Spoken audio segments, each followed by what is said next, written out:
Next up on the Cosmic News Network, First Contact with Joshua Pert. Good morning, Earthlings. Good. How you doing today? Good. How you doing today? Welcome to First Contact Radio. Welcome to First Contact Radio. To talk about all these things I'm talking about is because in life, everything is energy. Every single thing that's out there. Yo, it's First Contact with Joshua Poet. He's the man on the mic, just in case you didn't know it. Covering news from all around the globe, from the weather and space to UFOs. He'll talk politics and make you open your eyes. Conspiracy theories and government lies. He'll dig it all up and try to find the proof. Cause it's time to demand the truth. It's time. First Contact Radio. We have time to demand the truth. It's time. First Contact Radio. We have time to demand the truth. It's time. First Contact Radio. It's time to demand the truth. Radio. We have arrived. First Contact Radio. It's time to demand the truth. Good morning, Earthlings. How you doing today? Welcome to First Contact Radio. End of the week, and brings us to the end of the month. Well, just about to the end of the month. We got one more day next week to finish this off. So today we're at the 28th. Let's see what we have to deal with today. First thing we're going to deal with is right here. We've got a sun sign in Aries and a moon sign in Pisces. So that's sun sign, Aries, fire, moon sign, Pisces, water. Fire and water. Think of how fire and water work together. They can work nicely, or they could work where they cancel each other out. Fire could put out the water, water could squash out the fire, and so on. Think of putting a pot of water on a stove and turning the gas up on the stove. So we understand how fire and water works. It just depends on what we want. If we want to create steam, we create steam. If we want to create warm water, we create warm water. And if we want to make a nice little pool for the fire to be within, we can do that as well. All kind of options. Okay? Fire is ideas, water is emotions. So we don't want to have our emotions overwhelm our ideas, or our ideas drive our emotions crazy. We could see that we have a triangle, a trine, between Pisces, the moon sign, and Jupiter this afternoon, and that trine means that there's an expansion of energies, a nice harmonious expansion between the emotions that we have. So there's good vibes, good flow of things. This weekend we're going to be going into the moon sign of Aries. I'll make that transition tomorrow evening. And then on Sunday we're going to be a new moon in Aries. And then we'll be back on Monday. We'll still be in Aries. So that's where we're at this weekend. Emotions, Pisces, and then we're going to make a transition to Aries fire. So we'll be double Aries all weekend. A lot of ways to lead and organize and put things in the way that we need them to be organized for life. This week, we go to our moon. Right here's what we're looking at tonight. Huge bright winter hexagon nearly fills the southwestern sky at dusk. Start with the bright Sirius in the south, making the hexagon's lower corner above Sirius Procyon. From there look to even higher in Pollux and Castor with the bright Jupiter below them. Then from Castor further below, right to Mechanalman and Capella. Then lower left to Aldebaran. Then duck lower around to Rigel at the bottom of Orion and back to Sirius. Within the hexagon shines Jupiter and Betelgeuse. Okay, so look for that tonight. When you go look up at the sky, here we have our little sliver, 6%, making its way down to the new moon, which will take place this weekend on Sunday. We have a 6-tone day, which is called the rhythmic tone. The rhythmic tone of equality. The kin for today is, and the guide are both the same. The moon, which is about purification. The dog, heart, love, loyalty. It's our like-minded energy. And the challenge for today is our gathering of energy, the storm. And our hidden power is our use of our free will. Remember, we're still on the wave spell, this theme that we're working with of the seed, which is planting a seed so it grows. we're at the purification of that seed today. Rhythmic purification of the whole idea. So just kind of let these thoughts get into your mind, just kind of figure them out, what they mean to you and how they affect your life. Phrase for today: I organize in order to purify, balancing flow. I seal the process of universal water with the rhythmic tone of equality. I am guided by my own power doubled. And we continue down to look where we're at here in the Zolkin. We could see that we are in the galactic activation portal phase. So we got this weekend here, and then we'll be back next week with more of these intense days. So just be prepared for those. Space weather, our solar wind has increased to 405 kilometers per second. Planetary K-index is quiet. One little bitty coronal hole there, but not facing our way yet. M-class flare possibility is now up to 20%, so it has jumped up. X-class flare is at 1%.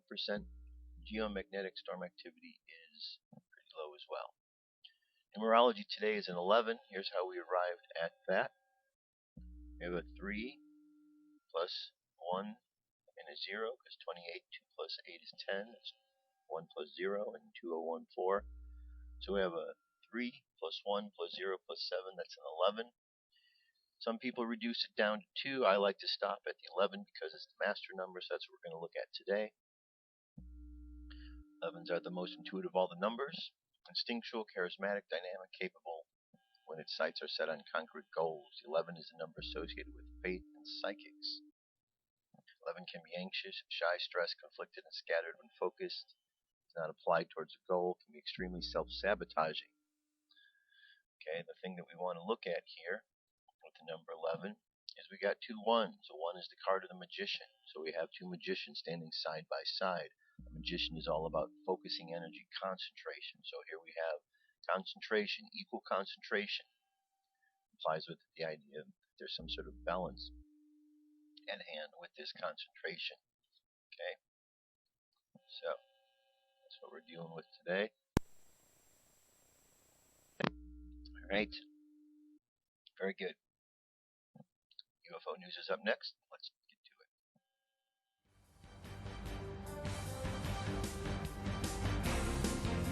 This is the UFO News with Joshua Poet. All right, Dirk. Thanks for that introduction. First sighting takes us to Mount Annan. Mount Annan is fast becoming Australia's very own Roswell, yet with another UFO sighting reported in the suburb last week. Stargazer and Mount Annan resident Raksha Martinovic said that she and her husband were looking up at the stars at 11:15 p.m. on March 22nd when they spotted strange lights in the sky. The latest sighting comes after a wave of UFO activity in the MacArthur region last December, when a local business owner said they spotted a mysterious drift across the late night sky.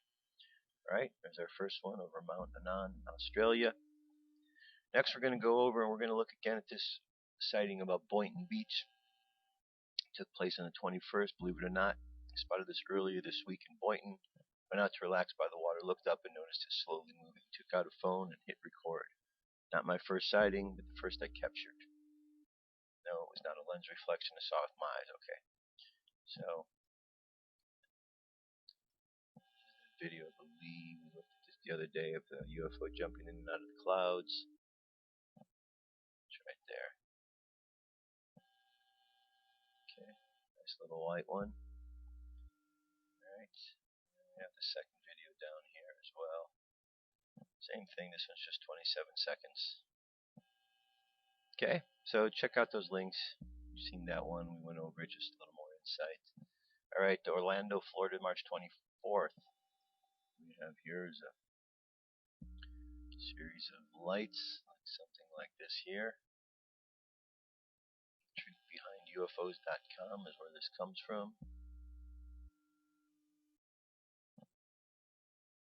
Okay, it's moving all over the place. Our filmer has a hard time holding it still because it is moving.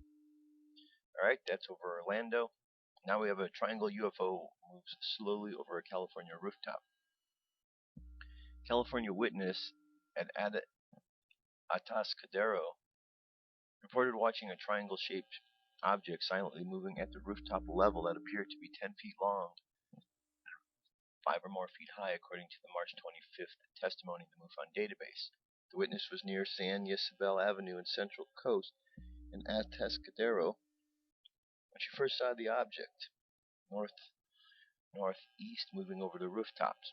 It made a swish and a swoosh sound like a hang glider. It was very quiet, flying silently over the neighborhood. Thought it was a triangle with lights that seemed to blink slightly and had some pulse. The size was about 10 plus feet long and looked 5 feet high. It reminded of a slightly grayish color, dark gray and light color, almost white. The rest was black shades. It was hard to make out all of it in the dark.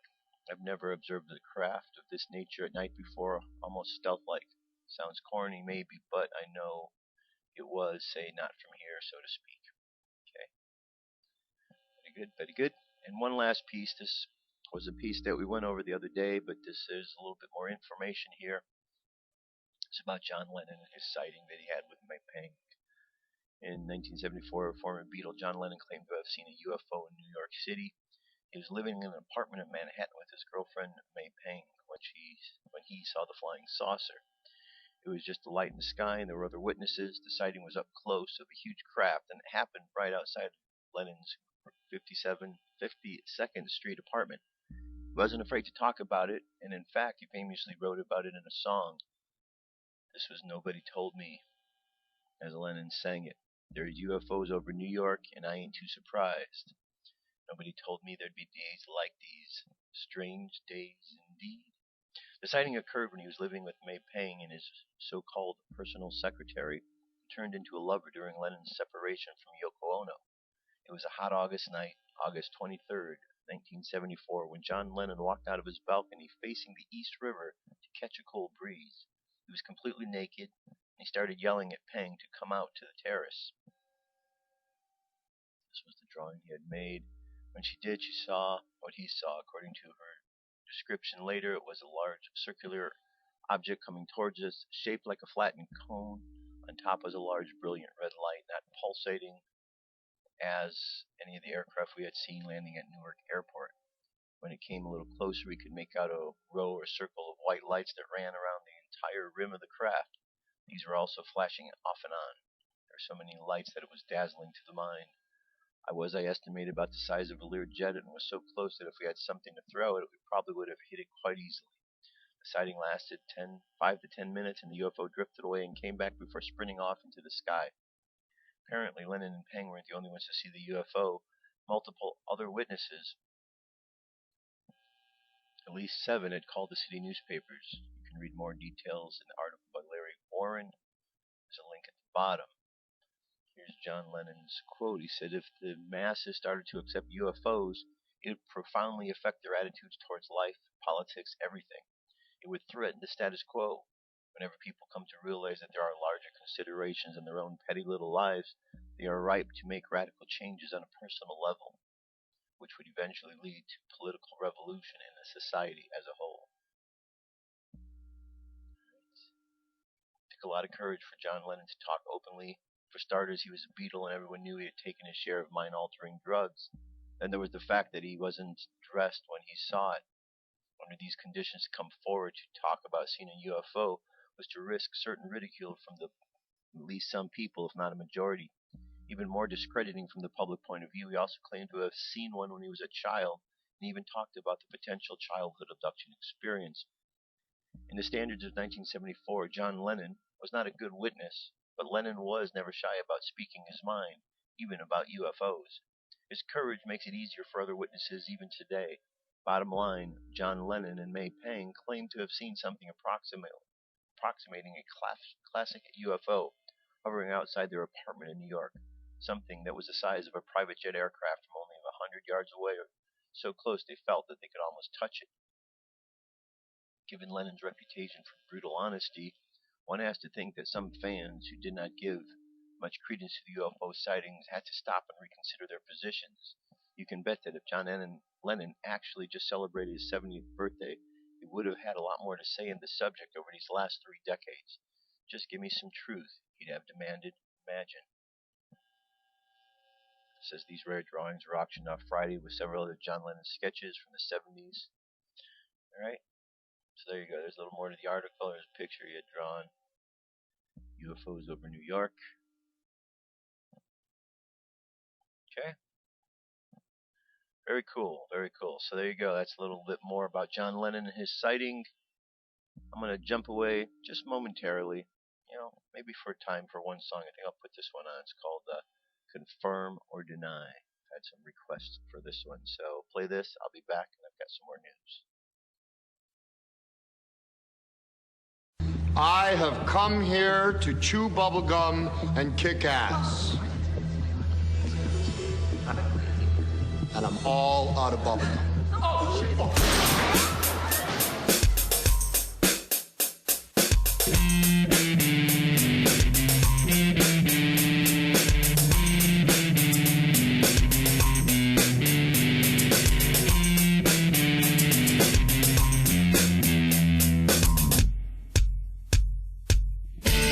Underground is where they live. In the bases that are secretive. We're not supposed to know where they come from or where they go.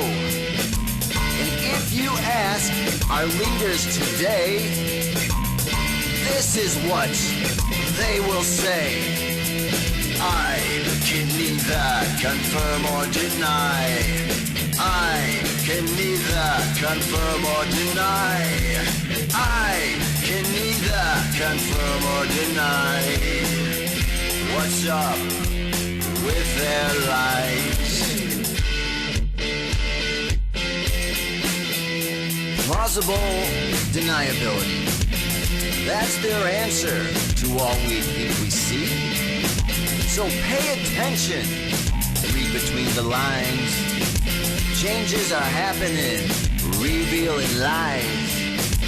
And if you ask our leaders today, this is what they will say.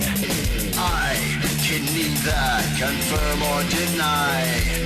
I can neither confirm or deny. I can neither confirm or deny.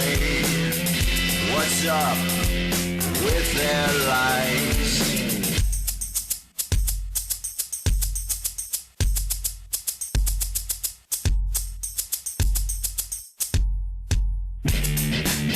Now, underground is where they live. In the bases that are secretive. We're not supposed to know where they come from or where they go. If you ask our leaders today, this is what they will say. I can neither confirm or deny. I can neither confirm or deny. I can neither confirm or deny. What's up with their lives? I can neither confirm or deny. They can neither confirm or deny. It's time for them, confirm or deny. No more secret lies. I don't know about you, but I can't stand it anymore. I know what I saw. You know what you saw. Stand up for yourself. Think for yourself. The truth is out there. No more lies. No more lies. No more lies. All right, it was Confirm or Deny. It was Phil that requested that one, so thank you very much. All right, also while I'm thinking of songs, I played a song called Great Spirit sometimes. Told you about that one, how I wrote that. Anyway, I've had some of you asking about the song Great Spirit, so I'm going to make sure that that's available on the website so you can download that. And thank you very much again for asking about that one. And yeah, I'll make sure over the weekend I get that all squared away. Alright, so let's continue on here. This first story we're going to deal with is Flight 370. You're hearing all sorts of stories out there, right? About what happened to Flight 70, and it's all kind of crazy, Flight 370. Well, the mainstream media isn't really helping the situation because all they're doing is just covering up for whatever's going on. You know that they know what's going on. They have more information than that they're putting out there. I mean, all these stations have interns that work for them, and all these interns have access to the internet, the same internet that you and I have access to. And I can go on the internet, and you can go on the internet, and we can pull up stories that the mainstream never even touches. And you have to wonder, why is that? Why is it? Why do they go along? And the reason is because they're the gatekeepers. And there are certain journalists who are really seem to be more the gatekeepers than others, like the Bill O'Reillys. Or you've got the Anderson Coopers, or you've got the Wolf Blitzers, or now Megyn Kelly's, and then you've got over at MSNBC Rachel Maddow, and the reporters there. Not all reporters are part of the process, part of the gatekeeper program, but those that I named are some of those that are, and there's others. So we heard the information that the authorities from Malaysia said the airline went down in the water. It went down in the Indian Ocean, is what they said. Right away, who jumped on that right away to show and confirm that that was right? Bill O'Reilly. Which, you know what that means? It means that story is the fake story. How do I know that? Well, I'm just making a educated guess based on the fact that Bill O'Reilly has been the gatekeeper for a long time of a lot of things. 9/11, we know that what happened at 9/11 isn't anything like the official story. Yet Bill O'Reilly goes along with the official story. He has sold that to you so that you believe exactly that. He and the other reporters that I mentioned, or the other commentators, they don't even report the news, they just commentate on it, give their opinions. So they're gatekeepers.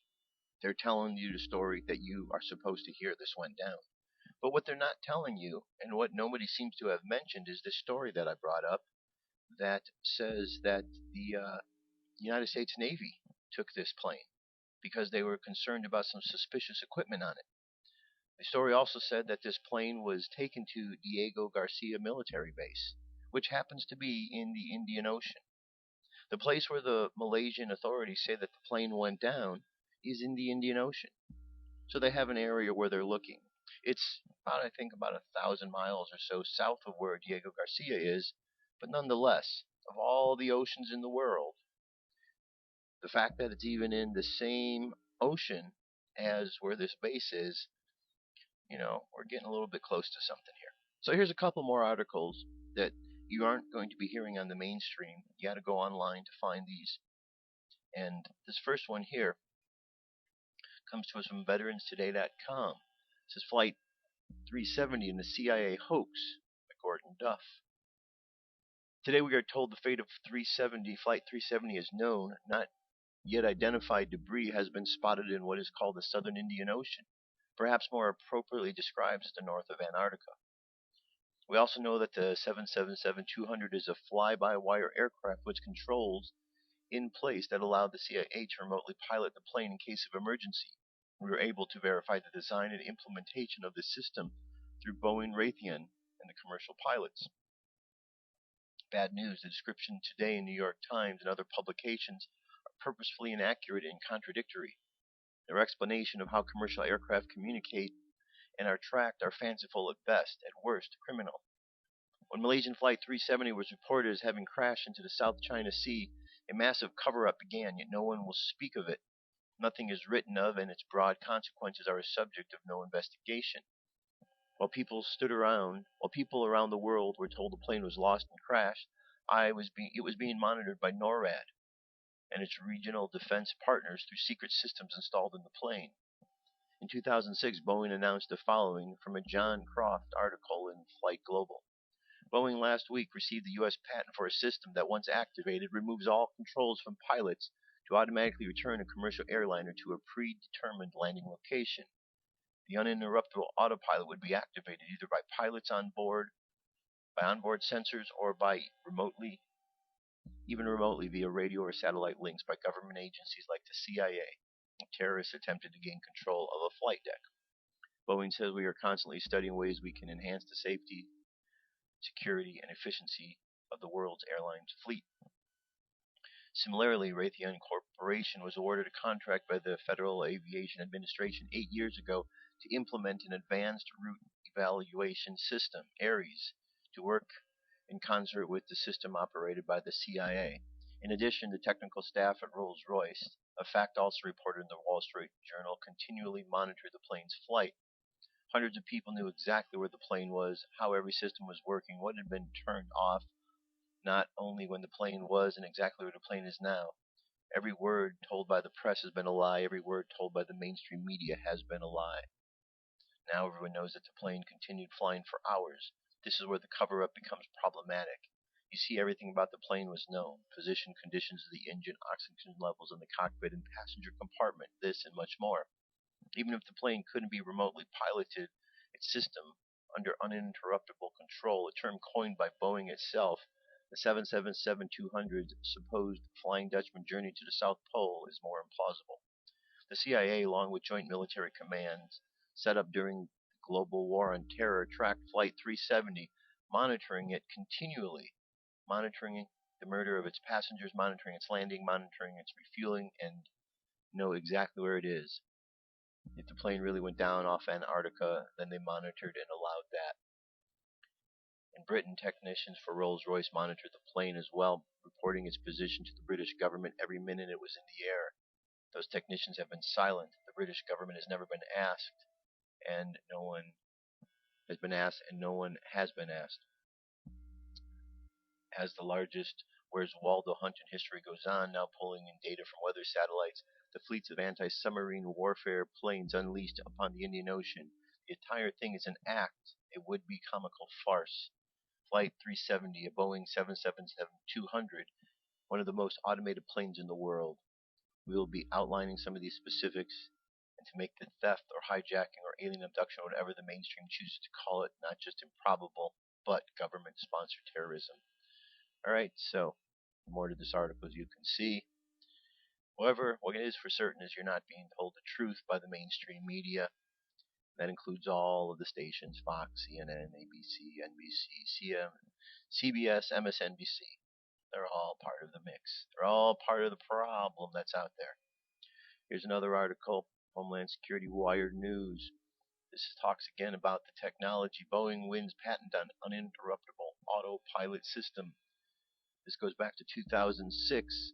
Although airplane cockpit doors are now standard, worries remain about terrorists taking control of a plane, a la 9/11, perhaps by extorting the pilots into opening the door against their better judgment. Elsewhere in today's issue, we report on a new Raytheon contract to develop software that uses a type of craft, location, and fuel capacity to determine the safest route for a hijacked or otherwise compromised aircraft. This is a great idea, one that must have Chicago, Illinois-based Boeing excited, not out of envy, but because it improves the value of its recently awarded patent for a system that, once activated, takes control of the airplane away from the pilots and flies it to a predetermined landing position. Put the Raytheon and the Boeing systems together. Now that's a good idea. Boeing is, of course, not the first autopilot technology in existence, but this has been one designed with counterterrorism first and foremost in mind. Not only is it uninterruptible, so that even a tortured pilot cannot turn it off, but it can be activated remotely via radio or satellite by government agencies.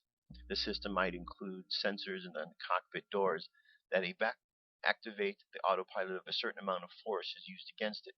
There is a need for a technique that ensures the continuation of the desired flight path of a vehicle by removing any type of human decision process that may be influenced by the circumstances of the situation, including threats or further violence aboard the vehicle. The patent application explains, to make it fully independent, the system also has its own power supply, independent of the aircraft's circuit breakers. Okay, so something is going on that is not being reported. Again, I say to you, The interns that work at all of these news agencies, all of these news outlets, they all have internet access. I was able to pull this story up. They are also able to pull this story up. If they are truly fair and balanced networks, you would think that their job would be to report all possibilities. I mean, as long as they're talking about the plane flying into black holes and being abducted by aliens, they might as well include all the other theories as well. But they throw these theories out there because they're pretty ridiculous in some of the ones that they say, so that you discredit them, so that the average person discredits them. Those who are paying attention, like yourselves, you understand what's going on. But there are many, and you know who they are, who aren't paying attention out there. So they look and they listen to the news and they take it for face value. Why? I don't know. You would think in this day and age, after a person has been lied to enough, that they would get tired of being lied to. For some reason, human beings would rather be lied to over and over and over and over and over than being told the truth in some situations. I don't understand that, but some people prefer that. Anyway, let's move on. Remember in the Bible, stories of, well, actually, before we get to there, let me go to this one here. This is a story dealing with health. One drug to shrink all tumors. This is an article that goes back to 2012. When mice with human tumors received doses of anti-CD47, which sets the immune system against tumor cells, the cancer cells shrank and disappeared. A single drug can shrink and cure human breast, ovary, colon, bladder, brain, liver, and prostate tumors that have been transplanted into mice, researchers have found. The treatment, an antibody that blocks a do-not-eat signal normally displayed on tumor cells, coaxes the immune system to destroy the cancer cells. A decade ago, biologist Irving Wiseman of the Stanford University School of Medicine in Palo Alto, California, discovered that leukemia cells produce higher levels of a protein called CD47 than do healthy cells. CD47, he and other scientists found, is also displayed on healthy blood cells. It is a marker that blocks the immune system from destroying them as they circulate. Cancers take advantage of this flag to trick the immune system into ignoring them. In the past few years, Weissman's lab showed that blocking CD47 with an antibody cured some cases of lymphomas and leukemias in mice by stimulating the immune system to recognize the cancer cells as invaders. Now, he and his colleagues have also shown that the CD47 blocking antibody may have a far wider impact than just blood cancers. We've now shown that CD47 isn't just important on leukemias and lymphomas, says Wiseman. It's on every single human primary tumor that we tested. Moreover, Weissman's lab found that cancer cells always had higher levels of CD47 than did healthy cells. How much CD47 the tumor made could predict the survival odds of a patient. To determine whether blocking CD47 was beneficial, the scientists exposed tumor cells to macrophages, a type of immune cell, and anti-CD47 molecules in petri dishes.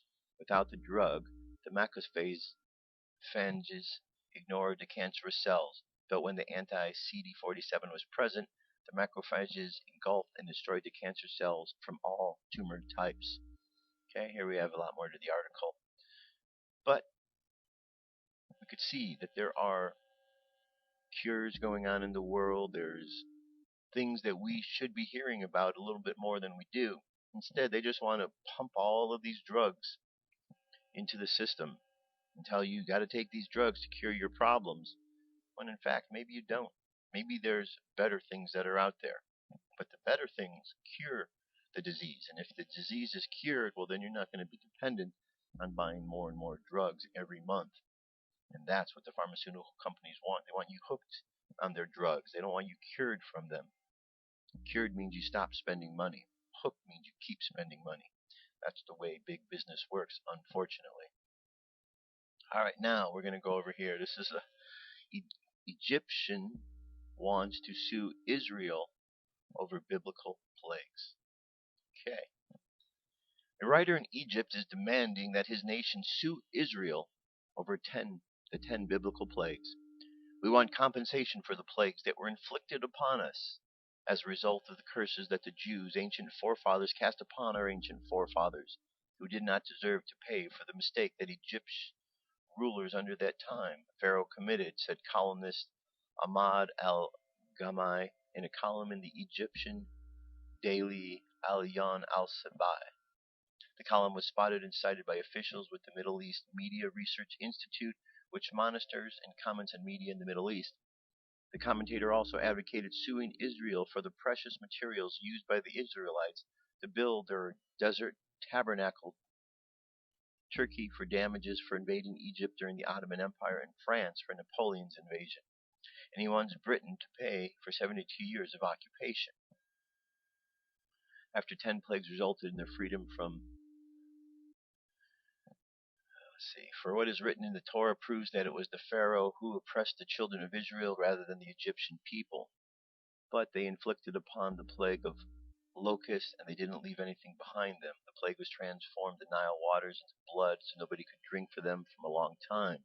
The plague of darkness that kept the world dark day and night. The plague of frogs, and the plague of killing of the firstborn, namely every first offspring born to woman or beast, and so on, he wrote. We want compensation for the gold, silver, copper, precious stones, fabrics, hides, and lumbers, and for all the animal meat, hair, hides, and wool, and other materials that I will mention below when quoting the language from the Torah. All of these materials that the Jews used in their rituals, they are resources that cannot be found among desert wanderers unless they took them before their departure, he continued. The MEMRI report noted that Al-Gami calls for using all measures of law to collect compensation. Quotes the Bible's description of the Exodus. Okay, there's more to the article, but how silly, don't you? Okay, who you gonna sue? You gonna sue the Israelites? Whatever. You can just try to sue God. Is that what you're trying to do? The plagues came from God, and I don't know. It's just silly. The silliness that goes on in some human beings is just incredible sometimes, isn't it? Incredible. I mean, if we really wanted to, lawyers could go through and they could look at all of history, at all of the injustices that were done, and we could find ways to sue others over the injustices that are done. But sometimes we have to kind of look forward, and we have to realize that what's in the past was in the past, and it's just a waste of time to keep dealing with it. In other times, it's important that we come to the truths of know what's going on, but we have to know what is that dividing line between looking at the truth and moving forward to looking on. And, that's a challenge we all have to address. The particular way, in this show that I've been dealing with it, as you've been watching the show, you may have heard a lot of times I've been very heavy-handed on politics and world affairs. And as of late, particularly the end of last year and this year, I've turned my attention away from all of those dealings of politics and some of the world affairs in order to speak about more spiritual subjects. Because, as I've said before, on a daily basis, what surprises it for me to tell you that, hey, guess what? A politician lied today. Hey, guess what? A banker was corrupt today. You know what? There was somebody in this country did something wrong. A policeman did this wrong. Someone did this. It happens every day. It happens every day. So it's not a surprise when I tell you a politician lies. We expect that. That's what they do. What we have to get to is a point where we don't have politicians that lie. We don't have bankers that cheat. We don't have doctors that are just trying to put out drugs instead of healing people. We have a society filled with people that are conscious, that are standing in their integrity, and want to see the world truly evolve for everyone, not just a few. So we need to really get to this point. And in order to do that, we have to turn away from all the things that hold us back. So if you recall, the channeled messages we keep listening to talk about we're moving forward into a new phase. We've crossed the ecliptic on December 21st, 2012. We're in a new phase where the energy around us can be measured, and we can see that it has increased. We are experiencing different parts of the solar system. In the galaxy we haven't experienced in a while because we've come full circle back to where we once were. And so in this phase, we're being told that the energies around us, the dimensional opportunities available to us, say that we need to focus on where it is we want to go. And we have to completely turn away from all of that stuff behind us that is only holding us back, because those things we're seeing are just echoes of past ideas that we've made this shift, and now this new phase is about looking forward. What do we want to create? I know what I want to create. I want to create a positive, kind, loving world. And all this nonsense of the lies and corruption and everything, I want to leave it behind. So if turning away from it and looking at the positive is a way to do that, that's what I prefer to do, and that's what I want to do, and that's what I am doing. Doesn't mean I'm not going to be aware of what's taking place in the world, because I am. I just want to spend my time and your time, since you're taking the time to watch the show, filling it with positive information so we can all make a positive change in the world. What good does it do to go out there and just spread more fear? It doesn't do any good, not in my opinion. So I want to spread love. I want to spread positivity. I want to see each and every one of us go out there and be able to make this world the awesome, positive place we know it could be. That's my hope. That's what I do and why I come on the show each and every day. It's not about wanting to remind you of fear. It's about wanting to remind you about the love. Because the love will trump the fear. The faith will trump the doubts. And all of those good things. So let's focus on those. Now here's an article to this effect. Scientific proof that thoughts and intentions create physical reality. Which is exactly what I'm talking about. And what all the messages we've been hearing have been about. Any reputable scientific experiment should be replicable under similar conditions. When Dr. Masao Emoto proved that thoughts and intentions create reality, the experiment has been replicated numerous times with similar results. The bottom line is that the words we use in conjunction with the intent behind them and the emotions we are feeling while saying these words all conclusively shape the reality around us. So here's one test. It's called the water crystal proof. In 1994, Dr. Emoto studied the difference in the crystals of frozen tap water, river water, and lake water. But to no avail, he did not see any differences between tap water and the water from lakes and streams by nearby cities.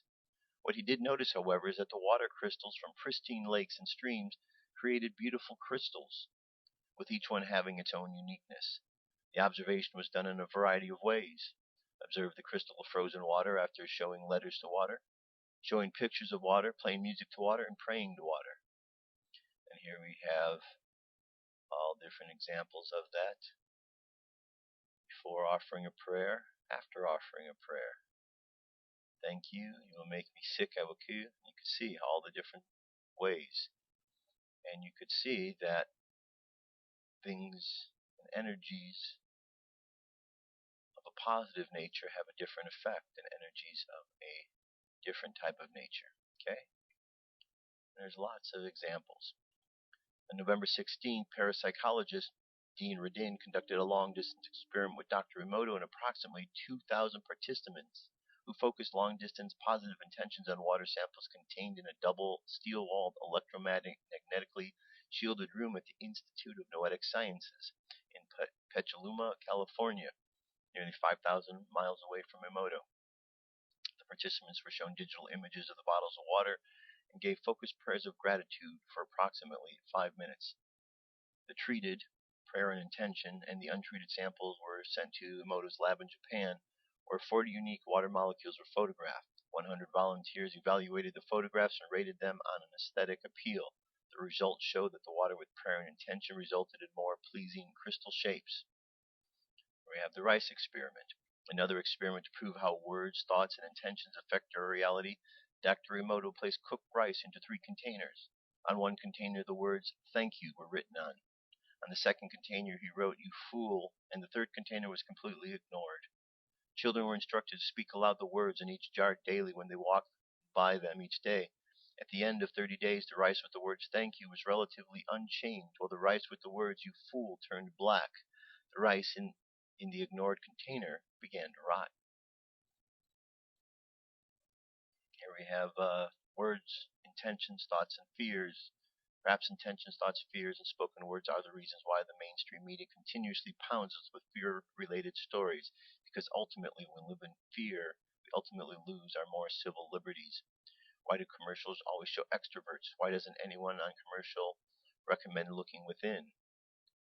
Every ad shows some extrovert with his or her group of friends living the fictitious life you should be living.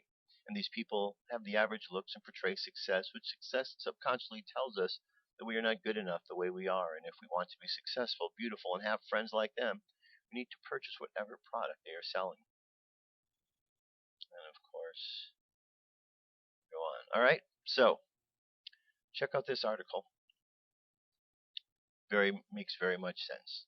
We are, and we have the ability to create with our thoughts. Yesterday, the Kybalion, mind is all. That's the first principle.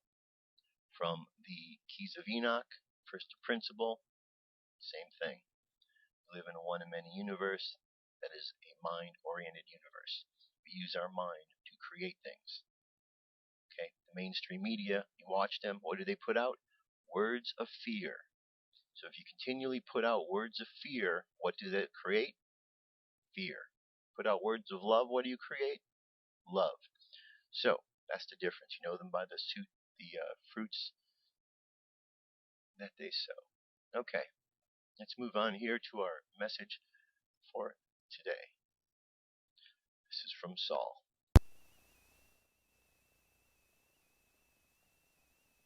Saul, the light that each one of you is bearing on high is growing ever brighter. March 26, 2014, by John Smallman. Saul, we are cheering you on enthusiastically from here in the spiritual realms, which is of course, right next to you, beside you, closer than you can possibly imagine as the moment for your awakening approaches.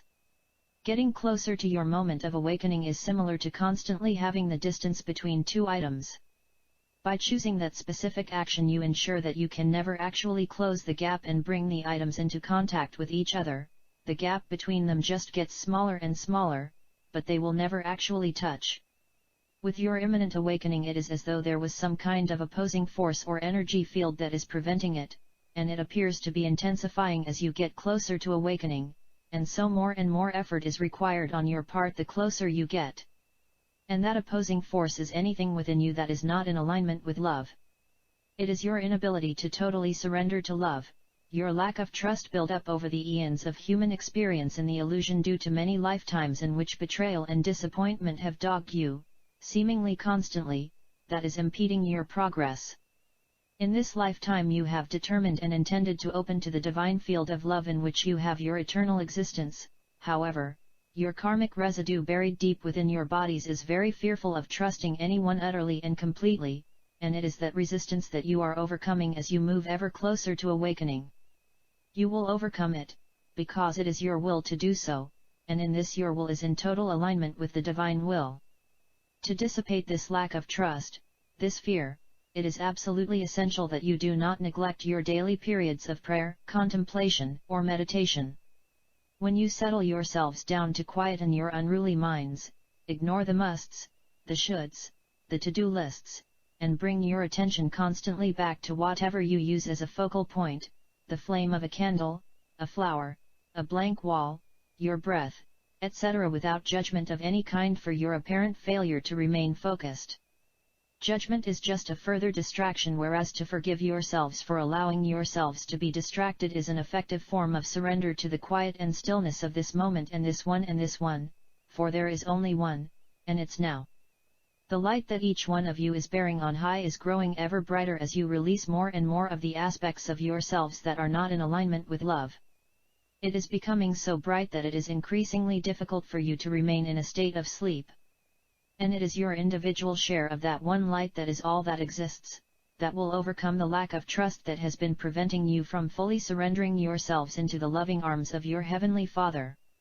Every moment spent in the peace of that deep inner space within you strengthens and intensifies your intention to awaken. It once was possible for you to backslide, to choose to retreat from the moment of your awakening, but that choice is no longer available to you because you finally made the irreversible decision to awaken, and that alone is reason to rejoice. You know this truth, the fact that you have made this irreversible decision, deep within yourselves where there is only love and where anything not in alignment with love cannot enter. Your salvation occurred the moment you decided to experience separation from your divine source, because such a separation is utterly impossible and therefore the experience of it is and always has been totally illusory, and your salvation was therefore instantaneous. In fact, in that ancient moment, nothing changed, you just pretended that it had, and the result has been the illusory experience of separation, not real separation, because what is one cannot change its nature and become separated from or divided against itself. And in truth, salvation is totally unnecessary because you were never lost or separated from your source in the first place. As you are well aware, humanity is being bombarded with messages of love from many in the spiritual realms whose one aim and purpose is to assist you to wake up. They are being channeled through many who chose to be the conduits through which these divine messages could flow in a form that is understandable by beings of severely limited consciousness, and life in the illusion is one in which consciousness is severely limited. This is constantly and clearly demonstrated by the insane conflicts in which so many of you engage. And the collective intent of humanity has finally decided that conflict will end to be replaced by harmonious cooperation for the benefit of all without exception. The present state in which you are experiencing life as humans, with a few haves and billions of have-nots, will not continue because it is not in alignment with love, which is your true and eternal nature. It was part of the illusory game that you have been playing, but more than enough hardship and suffering has been delivered and experienced, and its time is well and truly past. That state is to be terminated by your awakening, which can no longer be delayed. Unprecedented joy is about to envelop you all, you know this, and so your fears and anxieties are evaporating as the moment for which you have been waiting so patiently rushes into view. With so very much love, as always, Saul. Alright, very nice message. So let's go ahead and get to our meditation for today. So close your eyes, take a deep breath, and exhale. Take another deep breath, and exhale again. I want you to imagine that you're laying in bed asleep, in a deep, deep sleep, and then the alarm goes off. And the alarm, it represents time to wake up. So the alarm goes off, you hear the alarm, you wake up, and you look around and you see that there are those around the world that have woken up. And you see many who have just hit the snooze button. Many who choose not to wake up or are unable to hear the alarm. So we move through life and we contemplate the reasons why. And we realize that the world as we know it and the way in which others perceive it are two different things. That the world we know it, created by the great creator, is filled with all kinds of possibilities, is a world of love. And yet the world that we've created in many ways is the opposite. As we spread fears and doubts from person to person. And we realize that it is these fears and these doubts that are spread into the world that keep people from waking up. So let's imagine sending love, just love, to all of those around the world involved with media, that they may begin to spread the truth and to stop telling the lies. We send this love to the political leaders around the world that they may understand the responsibilities that they have as leaders. We send love to the politicians, to the bankers, to the judges, to the police officers, and all those in positions that are working with people, that they may be more open to understanding the true nature of life, the true nature of love. And as we see love moving around the world from person to person, we find that these fears are dissipated. And the more people wake up. And the more we wake up, the more we realize that we've kept ourselves in a prison by our own fears. And as we come to this realization, we change.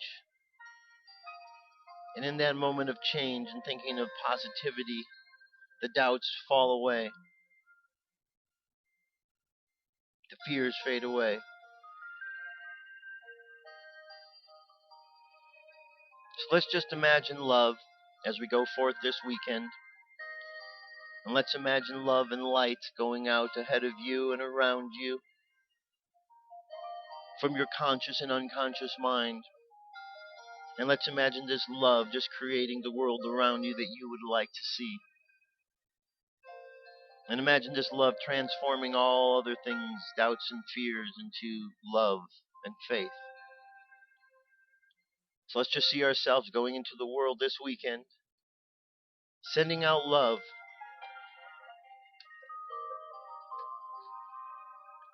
Sending out love to everyone we meet, to everyone we see, whether consciously or unconsciously. Just let this love flow from our being. And let's bring our conscious mind back to the present moment on the count of 3. 3, coming back to the present moment filled with confidence. 2, coming back to the present moment filled with faith. And 1, coming back to the present moment happy, healthy, and whole. Happy, healthy, and whole. Take a deep breath. Exhale. Then open your eyes. That's it, my friends. Thank you very much for being here. It's been another great week of information. Lots of stuff for you to watch. I learn as much as I share here, so this is good stuff for all of us. Anyway, I'll be back on Monday with more news and information. Enjoy the new moon this weekend. New moon in Aries. New beginnings. So take some time out during that phase just to consider where you're going, what you're doing. I'll be back Monday. Have an awesome weekend. I'll talk to you soon. Peace. Love you. I'm out of here.